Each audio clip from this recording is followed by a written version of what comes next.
Alors quand j'étais jeune, j'ai lu une série de livres qui s'appelle H2G2 et je voulais absolument t'en parler parce qu'en fait c'est une série de livres de science-fiction que j'ai adoré et qui a été écrite par Douglas Adams. Et dans la vidéo que tu vas voir aujourd'hui, je vais te dire pourquoi j'ai adoré ce livre, qu'est-ce que j'ai moins aimé et pourquoi je te le conseille absolument. Adams, en fait, c'est un mec qui a travaillé dans tout dans sa vie. Il a une vie formidable. Il a travaillé dans la rédaction, il a travaillé à la télé, il a travaillé à la radio, il a travaillé dans les films. Je te conseille vraiment d'aller voir sa biographie sur Wikipédia, tu seras vachement surpris. Et en fait, ce qui est magnifique, c'est que ce mec, il était obsédé, passionné, fasciné par l'absurde. Et H2G2, c'est vraiment le livre, la collection de livres sur l'absurde par excellence. Du coup, H2G2, c'est quoi? C'est un livre qui est totalement what the fuck. C'est un livre totalement absurde, mais hyper intelligent dans son absurdité. C'est ça que je trouve fou dans les livres de Douglas Adams et c'est pour ça que j'ai adoré ce livre. Et H2G2, c'est une série de livres que Douglas Adams a écrit jusqu'à sa mort. Et d'ailleurs, il y a un volume d'H2G2, je sais pas si c'est un 6e ou si c'est le 5e, je m'en souviens plus, qui a été terminé par un ami à lui parce qu'il est mort avant d'avoir pu le terminer. H2G2, c'est un roman de science-fiction complètement barré, très loin des clichés de la science-fiction, mais en même temps qui répond complètement au code de la science-fiction et notamment des dystopies. Les dystopies, tu sais, c'est quand un auteur, il recrée complètement un monde de A à Z.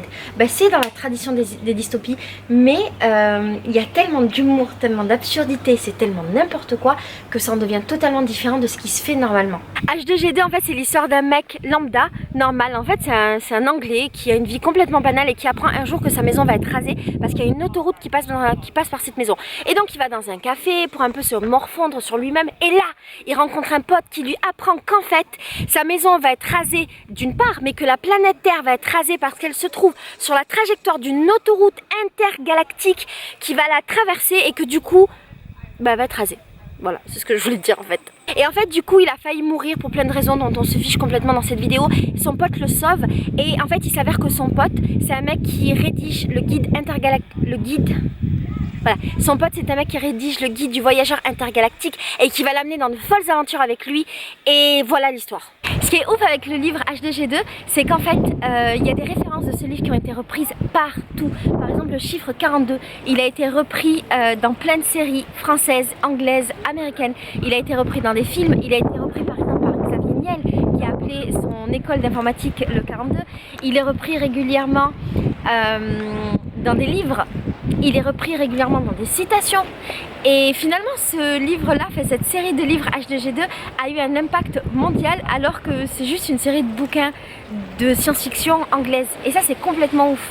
Pour te donner quelques exemples, je les ai notés, ça a été repris dans les chansons de Radiohead, dans Lost, chez Google, chez Microsoft, dans les séries de Doctor House, X-Files, dans South Park, dans Matrix, dans Toy Story, rien que ça. Et ça c'est qu'une petite partie de la liste. D'ailleurs si tu cherches, il y a un site internet qui reprend en fait tous les endroits où il y a des références à H2G2. Ça a même été repris vachement dans la série Doctor Who.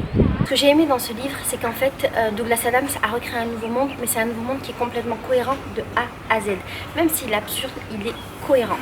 Il y a une histoire, elle est folle certes, mais elle a un sens et en fait à aucun moment tu te dis putain, c'est n'importe quoi. C'est du n'importe quoi intelligent de A à Z. Ce que j'adore aussi avec H2G2, c'est que le livre numéro 1 a été adapté en film et le film il est complètement kitsch, il est complètement what the fuck, c'est n'importe quoi. Je l'ai vu au cinéma, je l'ai revu après et je l'ai adoré. Enfin, ça fait partie de mes films cultes et je crois que ce film-là, c'est un film culte pour plein de gens. Donc je te conseille vraiment de le voir. Je sais pas si je te conseille de voir le livre d'abord. Non, lis le livre en premier et ensuite vois le film. Attends. Parce que je crois que j'ai des bêtes qui montent sur moi. Lis le livre et vois le film, tu vas adorer. Ce qui est génial aussi, c'est que ce livre, il est autant pour les adultes que pour les ados, que pour les grands enfants. En fait, il n'y a pas vraiment d'âge, tu vois, c'est pas un film, c'est pas un livre de science-fiction pour les adultes. Il n'y a pas de scène bizarre dans le film. Oui, non. Dans le film, il y a beaucoup de références sexuelles, mais c'est quand même drôle et c'est pas du tout choquant. Dans le livre, je crois qu'il y en a quand même un peu moins, mais c'est véritablement un livre pour tout le monde.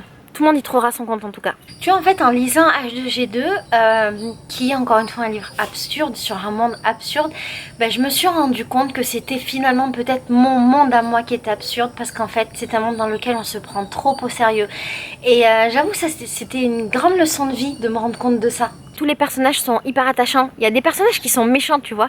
Il y a les méchants de l'histoire, il y a les bizarres de l'histoire, il y a le personnage principal, il y a la meuf du personnage principal et on les retrouve un petit peu pendant toute la série de livres, même s'il y en a plein qui s'ajoutent en permanence.